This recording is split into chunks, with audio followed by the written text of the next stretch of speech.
Welcome back. कहानी कुर्सी की देख रहे हैं आप और अब इस हिस्से में बात करेंगे आम आदमी पार्टी की। सबसे पहले दिल्ली सरकार के मंत्री पद से उन्होंने इस्तीफा दे दिया है। नजफगढ़ से विधायक रहे कैलाश गहलोत आज बीजेपी में भी शामिल हो गए। बीजेपी हेडक्वार्टर में मनोहर लाल खट्टर ने उन्हें सदस्यता दिलाई। इस दौरान कैलाश गहलोत ने कहा कि उन्होंने आज तक किसी के दबाव में कोई काम नहीं किया। जितनी भी ऐसी बातें मुझे सुनने में आ रही हैं कि सीबीआई के प्रेशर में ये किया गया, वो गलत है। ये फैसला एक दिन का नहीं है। हजारों लोग अन्ना के आंदोलन के बाद एक विचारधारा से जुड़े, लेकिन जिन मूल्यों के लिए आम आदमी पार्टी ज्वाइन की, उनका पतन देखकर वो दंग है। वहीं आम आदमी पार्टी का कहना यह है कि कैलाश गहलोत के खिलाफ कई मामलों में ईडी और सीबीआई की जांच चल रही है, जिससे बचने के लिए वो बीजेपी में आए हैं। हालांकि यही कैलाश गहलोत अरविंद केजरीवाल को राम और खुद को उनका हनुमान बता चुके हैं। मैंने आज तक किसी के दबाव में आके कोई काम नहीं किया, कोई काम नहीं किया। और राजनीतिक जीवन में लगातार 2015 से पार्टी में रह के, एमएलए रह के और एज ए मिनिस्टर भी दबाव में आके मैंने कोई काम नहीं किया। तो जितने भी ऐसी मुझे सुनने में आ रहा है कि ऐसा कोई नैरेटिव बिल्ड करने की कोशिश की जा रही है कि जिन्होंने ईडी के दबाव में कर दिया, सीबीआई के दबाव में कर दिया, तो ये सारी मेरे ख्याल से गलतफहमी है। इस प्रकार का नैरेटिव बिल्ड किया जा रहा है। जिन वैल्यूज के लिए हम इकट्ठा है, जिन वैल्यूज के लिए आम आदमी पार्टी ज्वाइन की, अगर वो बिल्कुल कॉम्प्रोमाइज्ड होते हुए अगर देखने को मिली तो फिर कहीं ना कहीं पीड़ा। भारतीय जनता पार्टी फिर एक बार अपने हथकंडे, घिनौनी राजनीति और षड्यंत्र में कामयाब हुई है। कैलाश गहलोत के ऊपर लगातार भारतीय जनता पार्टी के द्वारा दबाव बनाया जा रहा था। ईडी सीबीआई के छापे मारे जा रहे थे। ईडी के दफ्तर में पूछताछ करने के लिए बुलाया जा रहा था। इनकम टैक्स के छापे उनके घर पे मारे जा रहे थे। और ये भारतीय जनता पार्टी की खूबसूरती है नरेंद्र मोदी जी की, कि जब वो किसी के ऊपर ईडी का छापा मरवाते हैं, इनकम टैक्स का छापा मरवाते हैं, ईडी के दफ्तर में पूछताछ के लिए बुलाते हैं, तो जोर जोर से प्रेस कॉन्फ्रेंस करते हैं, चिल्लाते हैं, कहते हैं ये तो कैलाश गहलोत पे ये भ्रष्टाचार है, वो भ्रष्टाचार है। और जैसे ही वो बीजेपी में शामिल हो जाते हैं तो सारे आरोपों से बरी हो जाते हैं। बड़ी हैरानी हो रही है समीर जी, ये वही कैलाश गहलोत हैं जो अभी कुछ समय पहले तक दिल्ली का मुख्यमंत्री कौन होगा अरविंद केजरीवाल के बाद उस रेस में सबसे आगे ये चल रहे थे आतिशी के साथ साथ। अब अचानक से ये आम आदमी पार्टी में पतन हो गया, विचारों का पतन हो गया। हैरानी नहीं होती ऐसी बातें सुनकर? देखिए, मुझे लगता है कि अरविंद केजरीवाल दिल्ली के मुख्यमंत्री बने रहते दिल से आने के बाद भी, तो शायद ये पार्टी नहीं छोड़ते। आतिशी को मुख्यमंत्री बना दिया, उसके बाद इन्हें लगा कि उनका कद जिस तरीके से था, उन्हें लगा कि आम आदमी पार्टी में पतन बिल्कुल हो गया। वो मुझे लगता था कि मैं अरविंद केजरीवाल का सबसे सीनियर लीडर हूं। जिस तरीके से 15 अगस्त को एलजी ने इन्हें झंडा वंदन के लिए कहा गया था, और ये लगता था कि मैं बहुत सीनियर लीडर हूं, बड़े सारे विभाग इनके पास थे। अगर इन्हें मुख्यमंत्री बना दिया है तो शायद ये आम आदमी पार्टी में बने रहते हैं। और इन्हें लगा कि आतिशी को जिस तरीके से पार्टी में बड़ा सम्मान मिला है, उनका नाम झंडा फहराने के लिए अरविंद केजरीवाल ने जेल से लिख कर दिया, इनका नाम नहीं बढ़ाया। उसके बाद मुख्यमंत्री की बारी आई तो आतिशी को दिया, और आतिशी ने जिस तरीके से मुख्यमंत्री बनने के बाद सभी विभागों में हस्तक्षेप किया और जिस तरीके से वो सबसे रिपोर्ट ले रही थी, मुझे लग रहा है कि कैलाश गहलोत को ये लग रहा था कि उनका कद पार्टी में अब कम हो रहा है, और ये कारण रहा हो सकता है। दूसरा कारण यह भी कि लोकसभा चुनाव का अगर आप परिणाम देखेंगे तो नजफगढ़ जो सीट है वहां से आम आदमी पार्टी हार रही थी, वो भारतीय जनता पार्टी को वहां से लीड मिली। तो ये भी कारण हो सकता है कि वो अपनी सीट पर आम आदमी पार्टी को लीड नहीं दिला सके। और देखिए, जब आप भारतीय जनता पार्टी जब शामिल हो रहे तो ये बड़ा सरप्राइज लग रहा था कि बैजयंत पांडा तो दिल्ली के चुनाव प्रभारी है, उनका रहना तो स्वाभाविक था, लेकिन मनोहर लाल खट्टर मतलब आज उनको पार्टी ज्वाइन कराए थे, उनके पास कोई ऐसी बड़ी जिम्मेदारी संगठन की नहीं है। मतलब केंद्रीय मंत्री है, संगठन के कोई ऐसे बड़े नेता नहीं है। लेकिन खट्टर साहब, जिनके बारे में तो कहा जाता है कि मतलब गैर जाट के राजनीति जो हरियाणा में करते रहे लंबे समय से, और जाट जिनसे नाराज थे, वही मनोहर लाल खट्टर आज एक जाट के बड़े नेता जो दिल्ली में कैलाश गहलोत जाटों के नेता है, उन्हें लेकर आई है पार्टी के अंदर। तो मुझे लग रहा है कैलाश गहलोत क्या सिर्फ एक मंत्री बनने के लिए है, क्योंकि आम आदमी पार्टी में जो कद था वो तो भारतीय जनता पार्टी में उनको इतना बड़ा कद बनेगा, या क्या भारतीय जनता पार्टी को दिल्ली के जाटों के चेहरा बनेंगे? साहिब सिंह वर्मा के बेटे जो हैं प्रवेश वर्मा, जो पूर्व सांसद रहे, वह एक जाट चेहरा रहे, हालांकि पार्टी ने उन्हें सांसद नहीं बनाया है। तो क्या कैलाश गहलोत प्रदेश अध्यक्ष बनेंगे चुनाव के पहले, या फिर केंद्र की राजनीति करेंगे राज्यसभा जाकर, या भारतीय जनता पार्टी का मुख्यमंत्री का चेहरा होंगे? कुछ तो बात हुई होगी जो उन्हें प्रस्ताव गया होगा। एक कैबिनेट मंत्री और बड़ा नेता अगर छोड़ के आ रहा है, और जानते हुए कि भारतीय जनता पार्टी की सरकार प्रदेश में बनना बहुत आसान नहीं है, सरकार अरविंद केजरीवाल की बनने की पूरी संभावना है, ऐसे में कोई अगर छोड़कर आ रहा है तो राजनीति में कोई बड़ा हाथ उनका लगने वाला होगा, तभी उन्होंने इतनी बड़ी डिसीजन लिया होगा। अब क्या बात हुई है ये आने वाले समय में पता पड़ेगा कि पार्टी उन्हें कैसे इस्तेमाल करती है, अभी चुनाव में उनका कैसे इस्तेमाल किया जाता है, फिर राष्ट्रीय स्तर पर उन्हें संगठन में जिम्मेदारी दी जाती है, या एक बड़े जाट चेहरा के रूप में दिल्ली में लाया जाता है, ये देखने वाली बात होगी। फिलहाल अरविंद केजरीवाल के लिए तगड़ा झटका है। नुकसान विजय जी बीजेपी को ज्यादा है या आम आदमी पार्टी को ज्यादा है? देखिए, कैलाश गहलोत जो हैं आम आदमी पार्टी के बड़े नेता रहे हैं, सरकार में शामिल रहे हैं और जैसे समीर जी ने कहा, यदि आतिशी जी मुख्यमंत्री नहीं होती तो ये शीश महल उनके लिए उतना ही सुहाना होता जितना केजरीवाल जी के लिए था, और तब यमुना भी गंदी नहीं होती। और क्या ये चुनाव जो है ना हमारे, वो बहुत ही सोर्स ऑफ पावर और क्या कहते हैं ज्ञान के लिए है। ज्ञान प्राप्ति का सबसे बड़ा साधन जो है ना चुनाव है। चुनाव आते ही हमारे सब ज्ञान चक्षु खुल जाते। ये जो 10 साल से जिस सरकार में थे उसकी नीतियों का पतन कितना पिछले महीने में हुआ है कि उसकी वजह से गहलोत साहब वहां नहीं रुक पाए, जाहिर है ना। समझ में नहीं आता। अच्छा, इतने कॉन्फिडेंस के साथ पलके झपकाए बिना अपनी बात कह जाना, अभी कुछ दिन पहले तक किसी पार्टी के आप अभी राम भी थे और हनुमान भी थे, सब लोग थे, तो वो इसलिए चल रहा है। अब एक बड़ी बात है, लिकर स्कैम का इन्होंने कहीं जिक्र नहीं किया एक बार भी, अभी जो बात की तब भी नहीं किया। अपने जो उन्होंने जो रीजन लिखा है उस पर जो आरोप लगा, उन्हें शीश महल का कहा, उन्हें यमुना गंदी होने का जिक्र किया कि सफाई नहीं कर पाए, लेकिन ये कहीं नहीं कहा कि जिस तरीके से तब लिकर स्कैम हुआ और अरविंद केजरीवाल की छवि दागदार हुई। मुझे लग रहा है उस स्कीम को उन्होंने शायद भविष्य के लिए रखा होगा कि उस समय कोई बड़ा आगे घोषणा करेंगे। बैठक में भी थे और उनका घर का इस्तेमाल भी वो विजय नायर साहब खुद ही कर रहे थे, जो उसमें बड़े आरोपी रहे हैं। वो कैलाश गहलोत साहब के जो सरकारी घर है उसी में रहा करते थे। मीनाक्षी देखिए, तो वॉशिंग मशीन है, काम कर रही है, इसका एक और जहां भी चुनाव होता है वो इस तरह का आप देते हैं ना, ये सीजन ऑफ माइग्रेटरी बर्ड्स। लेकिन ये चंपाई सोरेन टाइप का एक अनुभव, मतलब एक एक्सपेरिमेंट यहाँ पर दिल्ली में भाजपा कर रही है, क्योंकि देखिए वो व्यक्ति जो एक राजनीतिक सोच से या उससे जुड़ा होता है राजनीतिक दल से, वहां उसका एक अलग मुकाम होता है, एक अलग हैसियत होती है। जब वो बदल के आता है तो तमाम समीकरण बदल जाते हैं। तो इसलिए मैं समीर जी से इस बात को लेकर सहमत नहीं हूँ कि वो मुख्यमंत्री का चेहरा बन जाएंगे। भाजपा देखिए इस तरह से मुख्यमंत्री पद जो है दिल्ली जैसी जगहों में वो ऐसे नहीं किसी को देती। वो आप आएंगे तो उनको एक अपना एक रास्ता तय करना पड़ेगा, और उसके बाद ये दिखाना भी पड़ेगा कि आप जो बात कह रहे हैं उतने वोट लाने में या उतने पार्टी को ताकत देने में क्या सक्षम है, क्या नहीं है।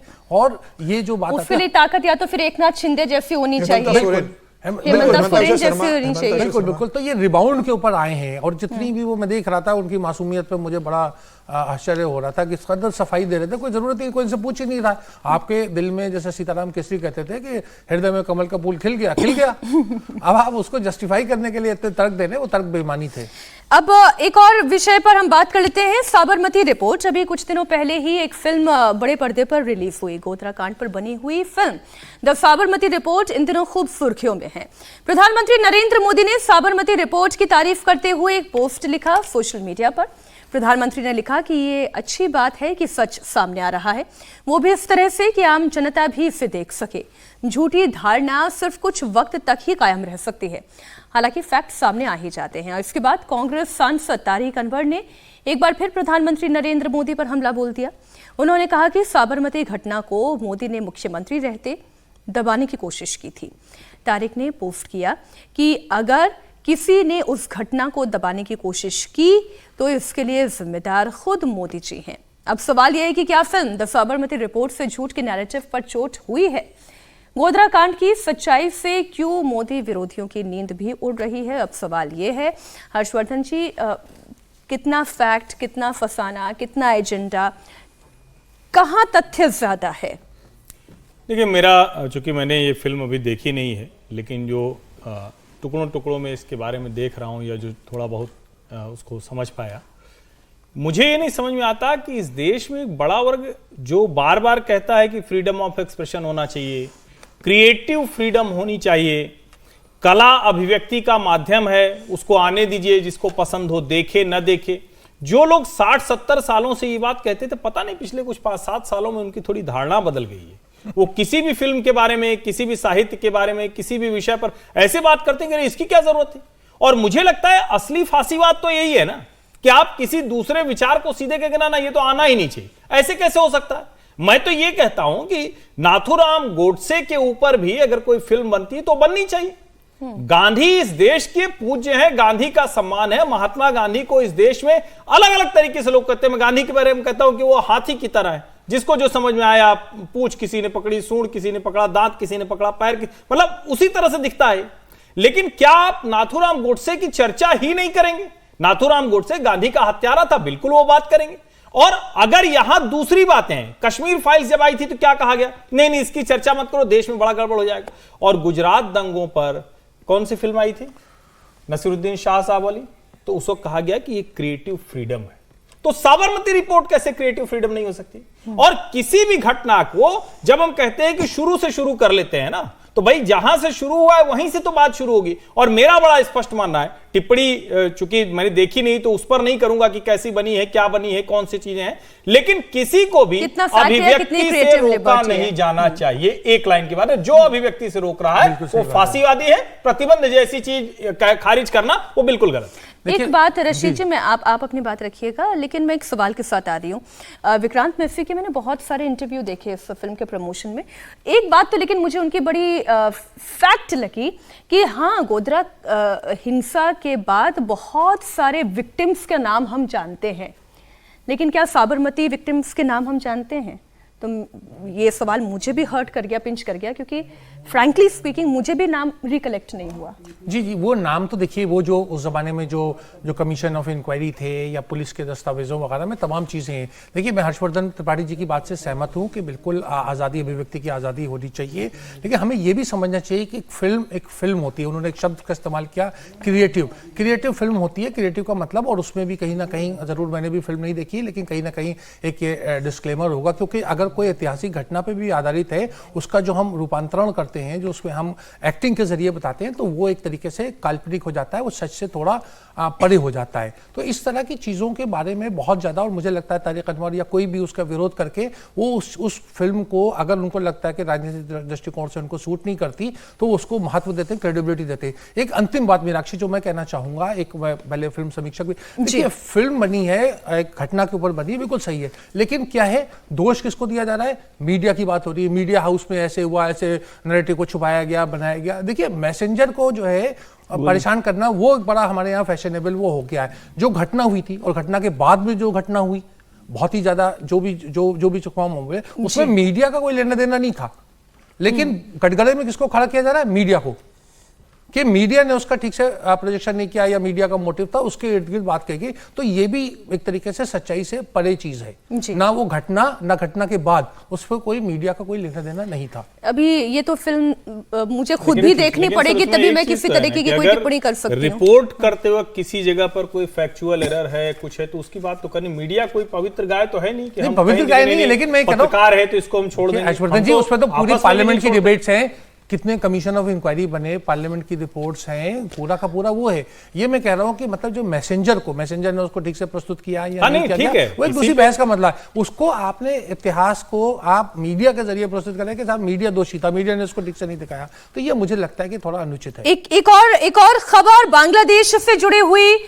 बांग्लादेश के प्रधानमंत्री यूनुस ये कह रहे हैं, डोनाल्ड ट्रंप, आप जानते हैं डोनाल्ड ट्रंप जो अमेरिका के इलेक्शन जीत चुके हैं और बहुत जल्द वो प्रेसिडेंट की पोस्ट का शपथ ग्रहण भी करने वाले हैं, लेकिन उन्होंने एक ट्वीट किया बांग्लादेश की स्थिति को लेकर। उनका किया गया ये एक्सपोस्ट बांग्लादेश के प्रधानमंत्री यूनुस को शायद पसंद नहीं आ रहा है, और वो ये कह रहे हैं कि ये सरासर भारत के दबाव में दिया गया एक रिएक्शन है।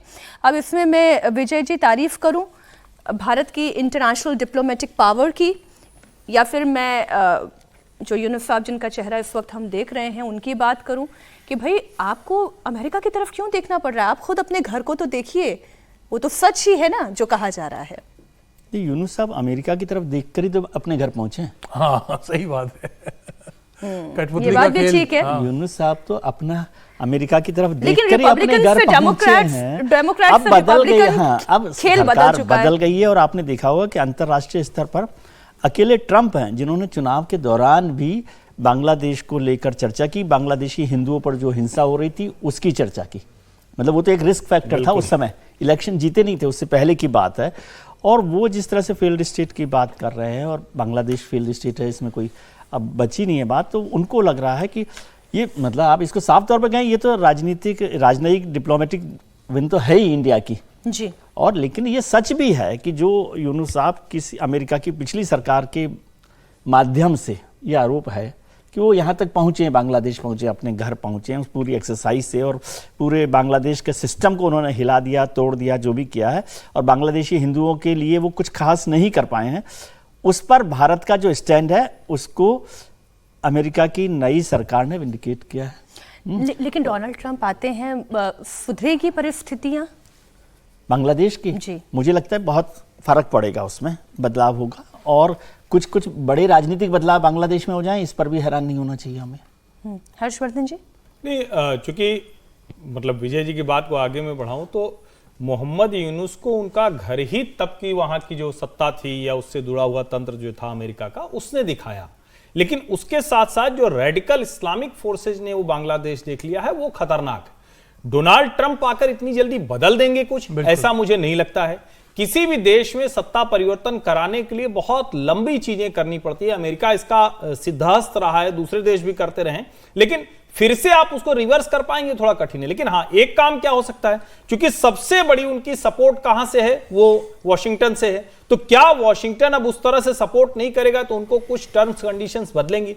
टर्म कंडीशन बदलने के साथ क्या उसमें भारत सरकार की शर्तें जुड़ेंगी क्या, और मुझे लगता है वो होगा तो शायद उस पर नजर रखनी चाहिए। कोई बहुत तुरंत कोई सत्ता परिवर्तन हो जाएगा या बांग्लादेश अचानक पुराना वाला बांग्लादेश हो जाएगा, जिसको हम लोग शेख हसीना वाला बांग्लादेश जो हमारा मित्र राष्ट्र था, वो तुरंत होना नहीं सर, काया पलट तो कभी किसी एक घर के भी एक झटके में नहीं हो सकती है, तो पूरा देश है। जब अमेरिका का रिकॉर्ड देखें तो कोई बहुत अच्छा साउथ एशिया में देखिए, पाकिस्तान, अफगानिस्तान, तमाम जहां पर भी उनका अमल दखल रहा उसके बहुत अच्छे रिजल्ट नहीं आए। लेकिन सबसे बड़ी मीनाक्षी महत्वपूर्ण बात बांग्लादेश के संदर्भ में यह है कि वहां लोकतंत्र बहाल होना चाहिए। जो व्यक्ति वहां अभी उसका प्रतिनिधित्व कर रहा है वो बाहर से आया हुआ है, वो कोई चुना हुआ व्यक्ति नहीं है, वो कार्यवाहक, उसका काम ये है कि सबसे पहले वहां चुनाव हो, और वहां की स्थितियों को देखकर तो ये भी हम कह सकते हैं कि कॉम्पिटेंट भी है या नहीं, उस पर भी शंका होती है।